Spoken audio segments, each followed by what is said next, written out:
Hey, we're live on YouTube for this week's Ask Us Anything. How are you doing, Live Nick? and on the tube. I'm doing great. Great. Things are going pretty well here. I gotta say, been a pretty good week so far. How about you? How you doing? Yeah, everything's good. I'm on vacation mostly, so enjoying some time off, and that's been nice. Excellent. Well, good. I'm glad you're enjoying it. We're holding down the fort here at Frequent Miler, but glad to have you here today for this, so we can answer some questions, talk about the things that the people want to hear about today, and address some of the big news that's been coming out as of late. It's been quite a few things, quite a few topics people have been asking about. Okay, cool.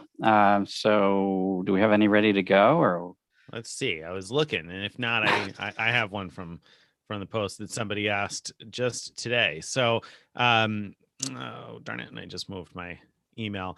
so I remember one. Okay, go ahead. Someone asked about the Delta enhancements. That was They've exactly made a the lot one I of was looking for. they've made a lot of positive enhancements, and they asked about companion certificates, whether we can now use, I think it was like miles to pay for the those tickets. Unfortunately, Delta has not made that change yet. With how many positive changes they are making, I wouldn't at all be surprised if they add that ability. But right now, you still have to pay with an Amex card, and so my guess is even if Delta wants to change it, they might actually have to get Amex to okay it because it's Oh, a yeah. feature of the Amex Delta cards, that companion certificate. And I could see why Amex wouldn't be too thrilled about people paying some other way than with the Amex card. That makes sense. Yeah. Interesting solution there, or interesting explanation, I should say. All right. So we have another question now. Grant asks us, "Hi, Greg and Nick. I really enjoyed watching Nick and Shirley talk about gift card reselling at the FTU Virtual Seminar last weekend. I'm close to Marriott Platinum, the 50-night requirement. What gift should I choose?" Well, first, I'm glad you enjoyed the gift card reselling presentation Shirley and I did at FTU. Greg will be around for the next FTU, I think, in May. Both of us will be there. So we'll see you again for the next one.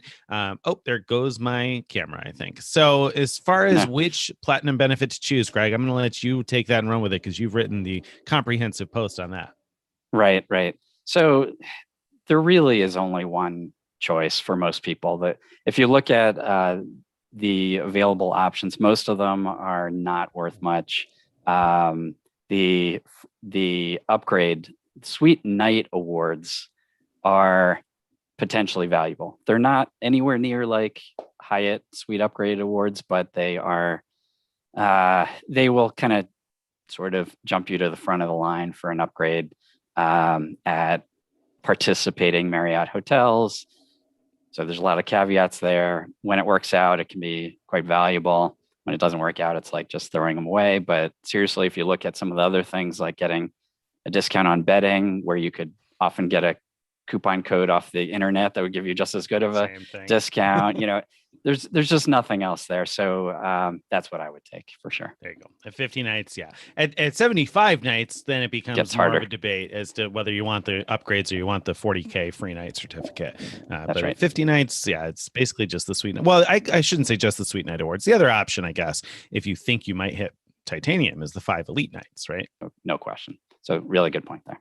Yep. All right. Very good. Next up, question number 2. Jonathan asks, received the Amex Blue Business Plus 50K offer upon logging in. Was approved despite receiving the pop-up on the Amex or on the Platinum app earlier the same day. This suggests pop-up does not apply to all cards. Any idea which cards or offers allow one to circumvent the pop-up? Interesting. So Huh. I was not aware of a 50K offer on the Blue Business Plus. I must have missed that.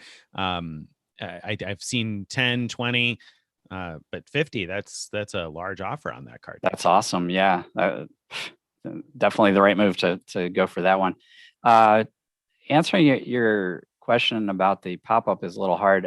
There's two types of pop-ups. So when you applied for the platinum, did you get the pop-up that if you got the pop-up that said you've had this card before, so you're not eligible, then obviously it wouldn't apply to getting the Blue Business Plus. But I suspect your question makes more sense if the pop-up you got was the more vague. We just don't really like you right now type of thing. In which case, I don't personally know of any. Like, I wouldn't have guessed that you could then just sign up for a different one. I just haven't thought about it. I wouldn't have guessed that if not for a data point that I got just a few days ago, and now this is becoming a little bit more interesting. Ooh, go for it. So, well, I mean, I don't know. Somebody shared with me a data point about the pop-up, saying that they got the pop-up, still applied, and still got the bonus on the Blue Business Plus specifically. So, on that one, huh? Yeah. So that makes me wonder if there's some sort of an exception going on there. I might have to do a little bit of digging deeper on that, but I mean, congratulations to you, Jonathan. That's a nice little win there, picking up that $50K offer. So that much is good. No, I don't know which card circumvent the pop-up, but I'm very curious now after hearing about that. So yeah, me too. So wow. All right. Good stuff. Right. So Michael asks the next question.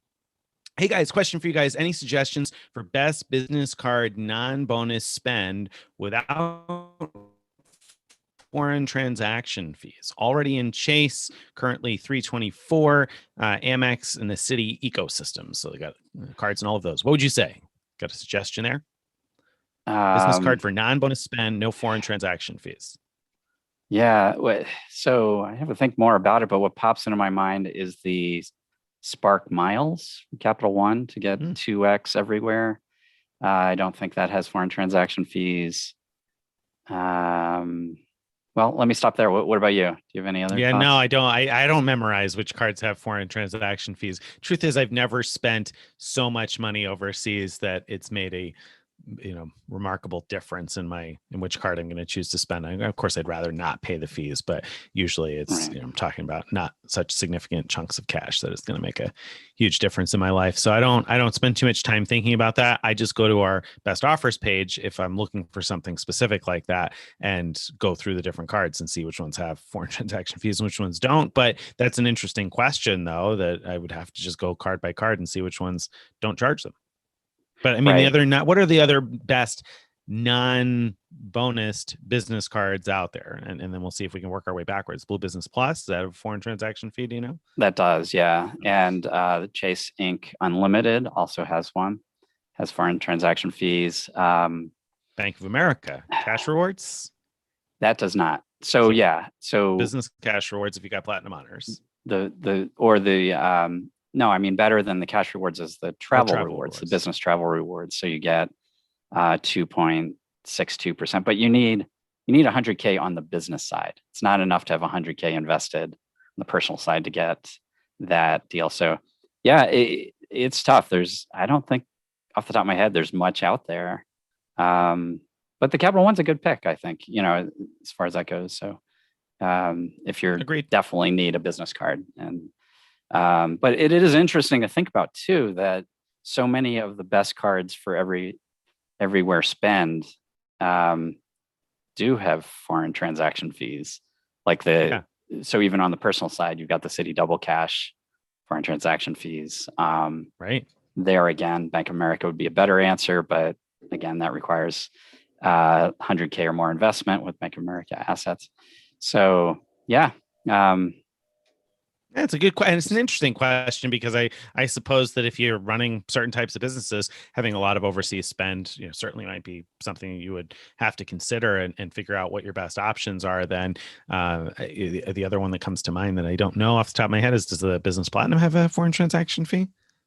I don't think it does. I would assume it does. It only gets 1x, right? Well, but 1.5 for transactions over 5,000. If you're doing business transactions, maybe they're over $5,000, presumably. Maybe. So right. If that's the case, then 1.5 might not be bad. Not necessarily incredible, but not a respectable enough return if you have that available to you. So if you're buying anything, just ask them if they mind if you top it up to $5,000 if it's a smaller purchase. You're going to buy a pack of gum in a foreign drugstore or something.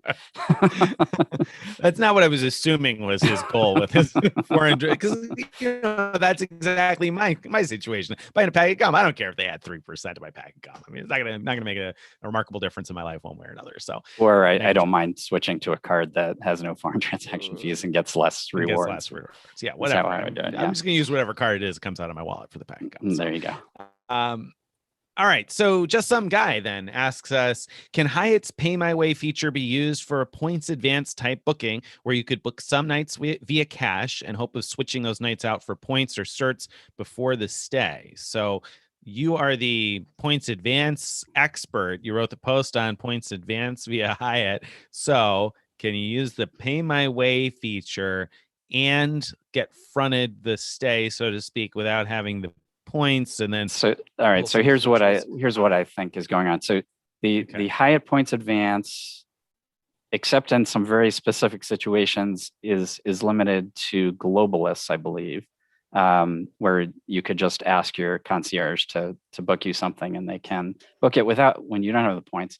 This is different. This, if I understand it, this is saying, can I sort of work around it by, I have enough points for, let's say, 2 nights out of my 5 night stay. So you book it with a combination of cash and points, and then later switch those 3 paid nights to points nights. I very much doubt it would work. What I think would happen is they would have to just sort of rebook you for those 3 nights, and at that point, the room has to be available. Now that said, I mean, Hyatt is good about, if you ask them, like, can you talk to the hotel, or maybe you could talk to the hotel directly and say, look, I already have a base room booked and I just want to change the way it's paid for, then they might be able to open up that award space for you if it's not there, and do that. So long way of saying, I don't think it would work automatically, but it might be possible. There you go. Excellent. All right. Another Hyatt question coming up right after that. So on the heels of that, hopefully you're warmed up for Hyatt. So somebody in the post asked, going to Hawaii later this year for 2 weeks, Kauai and Maui, and have a large stash of Hyatt points that I want to use. What is the best overall and best value Hyatt property in Hawaii? I was looking at the Andaz Maui, if award space is available, Hyatt Regency Maui, Grand Hyatt Kauai, and possibly the Hyatt Hana that was just added to the Hyatt portfolio. Okay, so there's also a number of destination residence type properties where you get like a condo. Not many services, I think, but if you just want sort of a condo stay. But I think there's Nick one that's is 15,000 points per night, I think, in Maui, if I remember correctly. there is, yeah, and it actually gets it's interesting reading the reviews, because the average reviews are bad, but when you dig in, it's worth seeing why people rate it poorly, because a lot of people love it, and so it looks like a fantastic use of category 1 through 4 certs as well. But Nick, you're way more the expert in Hyatt properties in Hawaii than me. What do you think? I was not aware of the new Hyatt Hana one, so I'm out of the loop on the one there, but I would love to stay in Hana. So if that's a possibility, I feel like that's the only way I would drive the road to Hana again, is if I could stay in Hana. Otherwise, I don't want to do that whole thing in one day again. But then out of the other properties, I've stayed at each of those. And, the Andaz Maui is very pretty, but it's not got, if you're a Hyatt globalist, you're not going to get any real special attention. Don't expect anything more than perhaps an ocean view if you're lucky. Not likely to get a suite upgrade or that sort of thing. You get your breakfast, but not much more.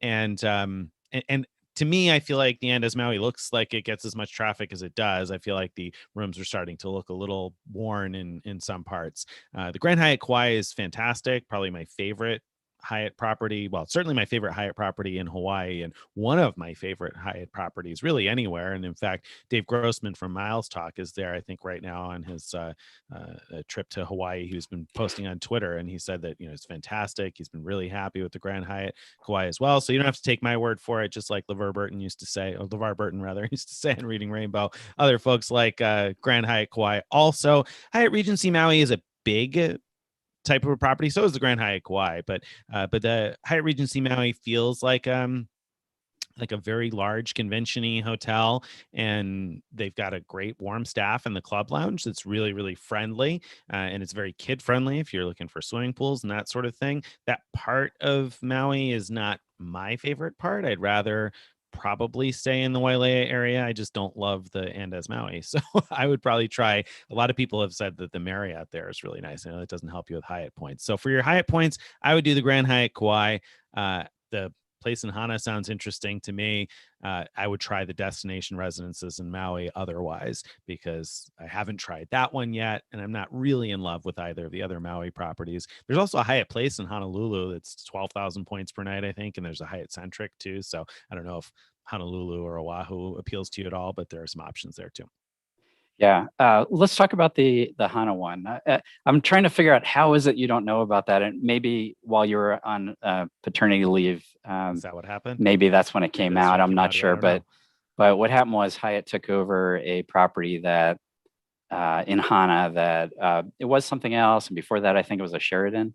And right now, I can't remember what it's branded as right now, but in a year or two or a few years, when they're done renovating, it's supposed to become a Leela property, which is the same as like the Big Sur one that I've raved about. So I'm very excited about it. It's not, for those who want the beach, like being right on the beach experience, you're not going to get that, because it's, if I understand right, it's kind of across the road, and so you have to go about, I don't know, a quarter mile away from the property to get to the beach. And of course, out in Hana, a lot of those beach areas are very rocky. I mean, but beautiful. My memory of being there is it's spectacular. So I'm excited about it. If circumstance gets me to Maui anytime soon, I'd happily stay there. I'd prefer to stay there once it's done and rebranded as Alila, but I'll take it as it is now as well. I think it'd be pretty cool experience. Nice. Back to the Grand Hyatt Kauai too, real quick. The thing I love about the Grand Hyatt Kauai is I feel like it has the very aloha spirit of Hawaii. I feel like the staff is very warm and very welcoming. And that is something that, I don't know, I found is not the case at all hotels in Hawaii. I feel like that welcoming spirit you find almost everywhere else in Hawaii, but I haven't found it always at the resorts that I've stayed at. And I felt like the Grand Hyatt Kauai was that way. Also very clean, very nice. They maintain it so well. When I saw Dave's pictures of the room the other day, I was like, I was there a few years ago and it looks just as nice as it did a few years ago, despite thousands of people probably being in those rooms in the interim. So well taken care of. But yeah, the place in Hana, that sounds like it's right up my alley. Yeah. All right. Let me ask you one more thing about the Kauai one, the Grand Hyatt Kauai. The only thing that kind of puts me off about that, I haven't stayed there yet, but I've been on the grounds, and I agree, it's beautiful.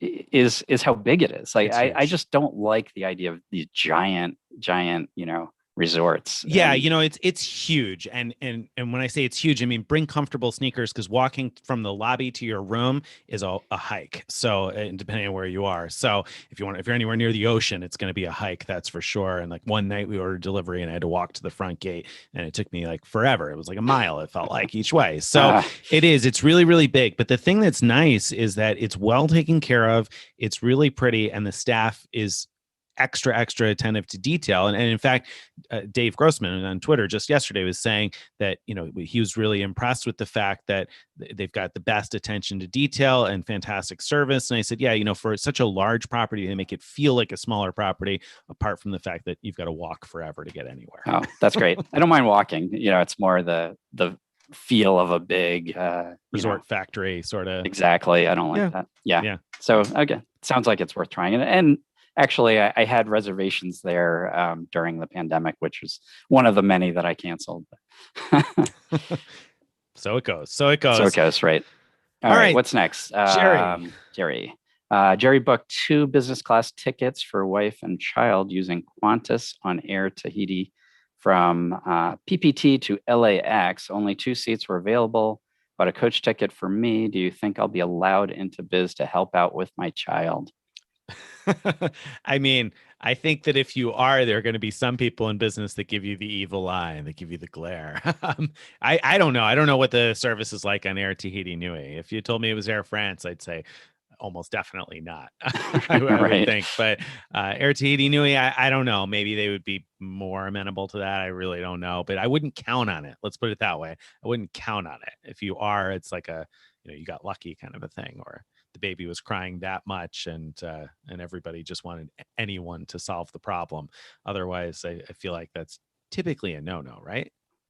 Yeah, most airlines won't allow that. I was on an Etihad flight where a a nanny tried to come forward to help a kid that was in business class and was like sent back. And Wow. there's a whole discussion about it. I think they ended up eventually letting her help out a little or something, but to be honest, I put on my headphones and kind of lost the thread of the story. Yeah.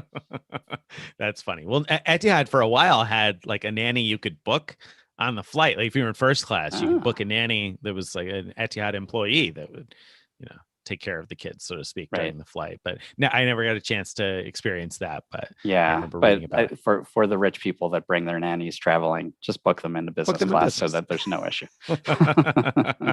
Absolutely. So, and keep your eye out. I mean, if you get close to departure and there's another seat in business class, and being able to help is important to you, or more importantly, important to your other half, then I would try to see if you can bump that up. So that would probably be. I've heard that Air Tahiti sells upgrades at the gate at very reasonable prices, so that's worth keeping an eye out for too. There you go. Good tip. All right. Kathy asks us, Bonvoy card guru, does the 24-month for receiving the 24-month, like no bonus for you, the hand that you use in the post. I love that we use the graphic there. For receiving the bonus, apply to when you applied or when you received the bonus, the 24-month clock. Is it when you applied or when you received the bonus? If I applied for the boundless in December 2019, could I apply for the business in December 2021 to get 15 elite nights in 2021? But then complete the spend later to receive the bonus. So it's timed to not be more than 24 months since the last bonus hit. So I can't remember the answer off the top of my head, but we have a dedicated post on which Marriott cards are you eligible for? Something along those lines is the name of it. And there it spells out far beyond what the chart does about like the specific terms for each card that you want to get. So I would go there and just see what it says. Okay. All right. Sounds good. My thought on that is that I think you won't get approved unless it's been 24 months since you got the bonus. I don't think, right? Or maybe because it's an Amex, you can apply and just not get the bonus, I guess, because the business card is an Amex, so you could apply even if you're not eligible for the bonus, I suppose. Okay, I see what you're saying. I think my bet is that whether or not you get the bonus is going to be based on your status the day you apply and not the day that you qualify for the bonus. So yes, okay. I was not. Yes, I agree with you on that. So I don't think you'll get the bonus. Right. In that case. Right. You will probably get your 15 elite night credits, but you probably will not get the bonus. So there's probably not a lot of benefit to trying to time it out to December of 2021. If you opened the boundless in December of 2019, then just, you have to accept that your whole welcome bonus on the business card is 15 elite nights and decide whether that's worth it to you or not. Yes, agree. Okay. So it's not Michael, bad since it doesn't add to your 524. Yeah. So I mean, it might be, it might very well be worth it. Especially if it's going to make a difference for platinum or titanium or whatever the case may be. Right. Michael asks, in their recent points purchase promo, Hilton says 320,000 points is worth up to 5 free nights at 6,500 plus properties. Does that mean that their properties are now 64,000 per night and up? I think it means that they have, that they picked a number at which most of their properties are sometimes priced at that much or less. Yeah, that's all it is. It's just saying that there are 6,500 properties that at some point could be booked for 64,000 points or less. I mean, obviously, some places are still 5 or 10 or 15 or 20,000 points per night. Those are part of the 6,500 properties you can book for 5 nights, or you could obviously book those for longer. But yeah, so no, it doesn't mean that that's a minimum. That's just the number they're using for their example to make it sound extra impressive. Right. All right. All right. So Michael Worley says, curiosity, a while ago, Greg mentioned that he had 19 Bonvoy free night certificates. How did he get so many? So how did you get So so many of those? yeah. So first of all, I think when I added up my free nights, I was including a 7-night travel package certificate. So so that brings us down to 12 to 12. explain. I have 4 Marriott cards between Chase. No, I have 5 Marriott cards between Chase and Amex because I have the Ritz, both Bonvoy Chase cards, and the 2 Amex cards. So, and because the free nights kind of rolled over, that explains 10 of them. I don't know where the other 2 come from. I mean, your wife probably has a Marriott card, or your Right. son. But I You know, think I said I commingling. personally You had personally? 19. Oh, You know, I do yeah, have more yeah. because of my wife and others. But Well, you got a 40K night for making titanium last year, so there's one more night, right? So yeah. So I don't know. That got us so close enough. yeah, it's Jason. close. It's close. There's a lot of free night certificates these days. Do you think? Here's my question for you. So there are all these certificates expiring August 1st, and I'm going to just say I doubt that they extend those again. Who knows? But I doubt they extend those again. But what about if I had a certificate that was issued, I don't know, last year and set to expire in September, October, November?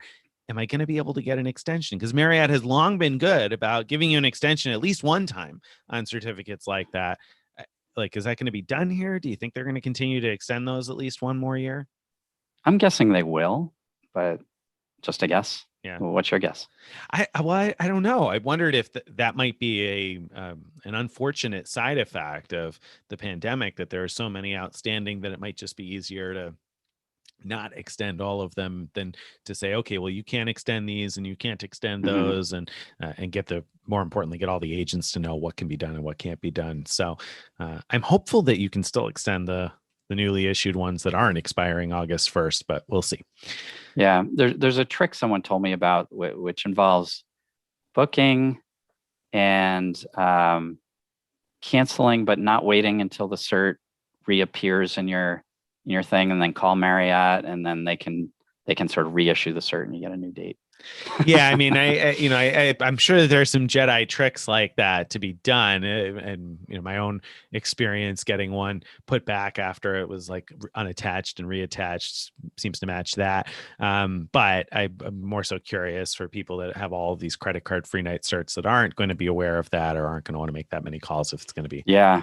I mean, I'm still kind of hopeful, although I don't think it's high probability, but there's some chance that Marriott will decide that August 1st is too early to expire them all, and we'll extend it again. But if you're listening, Marriott, I would like for you to make that decision too, because I definitely have too many free night certificates expiring too soon. So exactly. So all right. Maybe that's the situation they want, I guess. Next question up comes from POS, it says. So from the Post, I think is what it meant. Question for the April 13th session. There we go. I'm 324 and considering the Amex Gold and Chase United business cards for my next moves. Would I likely be approved if I applied for both cards, the United Business first in quick succession in early May? So if we do the United Business and then the Amex Gold, boom, boom. Well, I likely get both of them. And then they list the recent credit card history, saying that they, what they got and when they got it. So got a couple of Amex cards and 2 Amex cards in 2019, 2 Chase cards, 3 Chase cards, and 1 more Amex card since then. So what do you think, Greg? Yeah, you have a good chance of getting approved both. I would always go for the Chase card first, because Chase tends to be a little harder on approvals, and but honestly, in that situation, it probably doesn't even really matter that much. So yeah, I think there's a good chance. Yeah. Yeah, there's a good chance you get both of them. There's that, you haven't been that busy in terms of how these things go. So good chance you get both, and I don't even know if it really matters very much which order you do them. And I would do the Chase one first too, but with that history, I'd say you're probably fine either way. All right, Peter says, is there any way to track when Amex sign-up bonuses, or to track Amex sign-up bonuses on their website? And specifically, good question here from Peter. such as when the 10x bonus on the platinum ends. So if you got the Amex Platinum card under this 10x US supermarkets and US gas stations for 6 months on up to 15,000 spend, is there any way to know when that ends and when the home improvement store referral bonus ends? So if you referred somebody and now you've got plus 4x at home improvement stores, or really it's US furnishing stores, which means Lowe's and Home Depot and some other places. Is there any way to know when that ends, when it began and when it ends? The only way on the website that I know of is to pop open the live chat and ask. Yeah. I think that's going to be it. I find that using the referral one's tough because it's like almost impossible to know exactly what day that someone, signed up with your referral unless they told you. So, but in general, I try to keep track of those things myself. I don't know a good way to track it. Any other answer, Nick? No, I mean, as far as when your 10x bonus ends, I'm sure unless you're somebody who deletes your emails compulsively, you may still have the email from when you were approved. And so that would at least tell you what day you applied. If you didn't keep records on that, then that may help you find the day you were approved for the platinum card. And then, count 6 months ahead from there. If you're looking for a laser sharp end date, then I would try the chat. And like Greg said, I think that's your only option. And the referral is messy. If you referred more than one person, is the representative you talk to going to look at your most recent referral or your first referral and what counts? I mean, does it, if you refer another person a month later, do you get a month added on? Do you I don't know, how does that all work? So yeah, I did when they did that +3 on everything thing. I did use online chat to ask when things ended. I was a little suspicious of the answers because it's I don't know. It almost seemed like they didn't understand the question, but it actually turned out to be correct. So they gave me the right answer. So you might get lucky and get the right answer. There you go. Chat it is. Chat Amex Chat has been actually fairly good in general. I've found, especially retention offers. Also, I feel like if you chat with somebody, they are typically pretty good at getting stuff resolved. I had an issue with a merchant recently, and again, was able to get some resolution pretty easily via chat. So I would recommend chatting with Amex. Yeah, if you don't want to call. Julie travels, and she asks, do you guys think Hilton is more or less likely to extend its free nights that had been extended to August 31st, 2021? More likely than what? Yeah, than what? So I think, to jog everyone's memory here for people who haven't been following this, what I think, and correct me if you think I'm wrong, Greg, is from the beginning of 2020 until the end of April, if you had a certificate that was issued in that span between January and the end of April, that one, I believe, was extended to August 31st of 2021. If your free night certificate was issued between May 1st and the end, or actually between May 1st of 2020 and now, it's valid until December 31st of 2022. So it's until the end of next year. So I think that this problem, only affects people whose free night certificates were issued at the beginning of 2020. And right now they are set with a certificate that expires at the end of August, which is our gripe with the Marriott certs we talked about a minute ago. And I've complained about my Radisson certificates lately. What do you think? Are they going to do anything? Or are these hotel chains going to do anything for us for these certs that are expiring? It's such a random, it's so hard to say because the hotels, at least in the US, seem to be doing really well with bookings. And so they might be looking at their, their numbers and just sort of saying, well, we don't need to be doing anything special to make people happy. So there's that one side of things. The other side is it just would make sense. I mean, why should people be so penalized if they got their certificate a bit earlier than May? So logically, they should those certificates should be extended to the end of 2022 as well. But will it? I have no idea. No idea either. Very thankful to have gotten an Aspire free night certificate on May 1st, the cutoff day. So 6 o'clock in the morning on May 1st. Oh man, perfect. Perfect planning on your part. Perfect. Absolutely perfect. So yeah, no, I don't know. And I it would be really nice if they would just extend them all. But I feel like at this point, it's so murky too, with so many different expiration dates and certificates and whatnot. and if occupancy is going up, it's probably just easier for them to be like, okay, we're done. It expires when it expires. So I feel like they have a lot of pressure on them to do anything differently, unfortunately. But we can hope. I'm hoping with you. All right. I'm gonna read a live question instead Okay. of from our chat window. Okay. Larry K says, which door do you pick? Door 1, pay $972 to buy life miles today and book ANA first with throwaway economy. Door 2, use 55K Virgin Atlantic, but have to wait 12 days and hope still available.